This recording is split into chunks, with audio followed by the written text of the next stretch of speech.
Imagine taking your hard-earned savings and dropping them into the stock market on the exact day it hits an all-time high. It goes against every survival instinct you have. You feel exposed, waiting for the inevitable plunge. Because of that fear, many people choose to wait. They become the disciplined investor. They see expensive markets and pull back, keeping their cash on the sidelines. Their rule is simple: wait for a 10% correction, buy the dip, and secure a safe entry point. On the other end of the spectrum is the unluckiest investor on earth. This person has a habit of ignoring market conditions completely. Whenever they have money, they invest. And by sheer bad luck, every single time they hit buy, the market is at an absolute record-breaking peak, right before a drop. Common sense tells us exactly how this story ends. The patient investor avoids the crashes and gets a bargain, while the unlucky peak buyer gets wiped out. It's the entire basis of the buy low, sell high mantra, but real financial data tells a completely different story. If buying at the top is a guaranteed disaster for a portfolio, we have to ask why decades of market history show the unlucky buyer actually beating the patient one. Researchers at the Archbridge Family Office looked closely at S&P 500 returns since 1990. They found that buying immediately at an all-time high consistently produced higher average returns than holding cash and waiting for a 10% pullback. All-time highs rarely happen in isolation. Healthy markets cluster their peaks, hitting high after high. The patient investor waits in cash. When a 10% correction finally drops, the new floor is often much higher than their original entry point. While sitting on the sidelines feels secure, it carries a heavy, invisible price tag.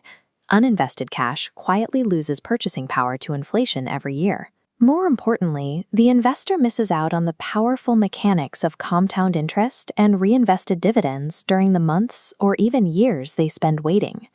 Waiting out the market is a form of market timing, and by actively choosing cash as a safe harbor, investors unintentionally penalize themselves, eroding their wealth over the long term instead of protecting it. Sometimes you invest at a peak, and the worst-case scenario materializes immediately. A major crash hits, and an investment violently drops 40 or 50%. But building wealth is not measured in a single year. Someone who continuously buys into the market year after year gives those early losses the decades they need to recover. A terrifying peak today becomes a negligible valley 20 years from now. A Hartford Fund study shows that missing just the 10 best trading days over 2 decades cuts total returns in half. And ironically, those vital best days cluster during extreme volatility, usually right after massive crashes when fear is highest. If you pull your money out during a crash and wait for the economic outlook to feel safe again, you will bypass the very days that generate the bulk of historical market wealth. The most effective way to remove the panic of timing your entries is to adopt dollar-cost averaging. You simply invest a fixed amount of money at regular intervals, no matter what the news or the stock tickers are doing. By committing to a consistent schedule, you stop trying to predict when crashes or recoveries will happen. You naturally buy fewer shares when prices are high and more shares when prices are low, smoothing out the market's volatility on autopilot. However, practically all of the historical data validating this approach leans heavily on the U.S. market, specifically the S&P 500. And right now, that index is carrying a major structural vulnerability. This pie chart illustrates a severe issue called concentration risk.